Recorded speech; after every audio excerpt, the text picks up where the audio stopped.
আজি মই এটি সাধু ক'বলৈ আগবাঢ়িছোঁ। সাধুটোৰ নাম হৈছে ছাগলী আৰু তিনিজন ধূৰ্ত। এখন গাঁৱত এজন পুৰোহিত আছিল। পুৰোহিতজনে গাঁওখনৰ বিভিন্ন মানুহৰ ঘৰত গৈ পূজা পাতল কৰিছিল আৰু পূজা পাতল কৰাৰ পিছত তেখেতে বিভিন্ন দান পাইছিল। এদিন মানুহ ঘৰত পূজা পাতল কৰাৰ পিছত তেখেতে এটা ছাগলী দান হিচাপত পালে আৰু ছাগলীটো লৈ ঘৰলৈ উভতি আহোঁতে বাটত তিনিজন ধূৰ্ত তেখেতক দেখিলে। ছাগলীটো দেখি ধূৰ্তকেইজনক একেবাৰে মুখত টানি উপচি পৰিলে। ছাগলীটোৰ লোভত তেওঁলোকে ছাগলীটো পাবৰ বাবে আলোচনা কৰি এটা বুদ্ধি বান্ধিলে। তেনেতেই পুৰোহিতজনে বাটত গৈ থকা অৱস্থাতেই তিনিজন ধূৰ্তৰ ভিতৰত প্ৰথমজন ধূৰ্তই আহি পুৰোহিতজনক ক'লেহি, প্ৰভু, আপুনিচোন এটা কুকুৰ ঘৰলৈ লৈ আছে। চি চি, মানুহে দেখি কিন্তু আপোনাক নিন্দা কৰিব দেই।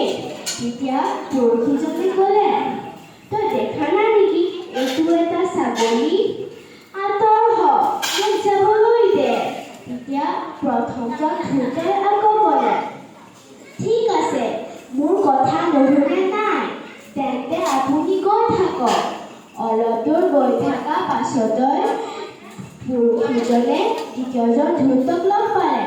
দ্বিতীয়জন ধূৰ্তই পুৰোহিতজনৰ ওচৰত আহি ক'লেহি, প্ৰভু, আপুনিনো কিয় এটা মৃত জীৱলৈ ফুৰিছে?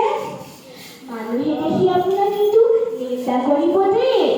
ৱাহ, এনেকুৱা কাম কিন্তু কৰিব নাপায়। তেতিয়া পুৰোহিতজনে পুনৰ ভাবিলে, এইটোতো এটা ছাগলী। তেতিয়া পুনৰ উত্তৰ দিলে, তই দেখা নাই নেকি এইটো এটা জীৱন্ত ছাগলী? চকুত চানি পৰিছে নেকি? আঁতৰ হ। তেনেতেই পুৰোহিতজনে দ্বিতীয়জন ধূৰ্তৰ কথা নুশুনিও ঘৰৰ দিশে আগবাঢ়িব ধৰিলে। একেবাৰে শেষত তৃতীয়জন ধূৰ্তই আহি পুনৰ পুৰোহিতজনক ক'লেহি, প্ৰভু, আপুনি এয়া কি কৰিছে?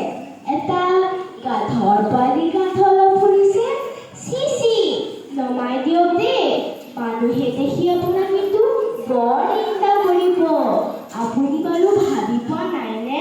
তেতিয়া পুৰোহিতজনে পুনৰ ভাবিলে, মইতো এটা জীৱন্ত ছাগলীহে লৈ ফুৰিছোঁ, তথাপিতো তিনিজন পথাৰে মোক এনেদৰে মন্তব্য কৰিলে। ছাগলীটো বাৰু নিয়াই ভাল হ'ব নেকি? তেনেতেই পুৰোহিতজনে তিনিজন পথাচাৰীৰ কথা শুনি ছাগলীটো য'তে আছিল সেই বাটতে এৰি থৈ গ'লগৈ আৰু এনেদৰে নিজৰ সৎ বুদ্ধি পৰিহাৰ কৰি তেখেতে নিজৰ লগত থকা এটা সম্পদ হেৰুৱালে।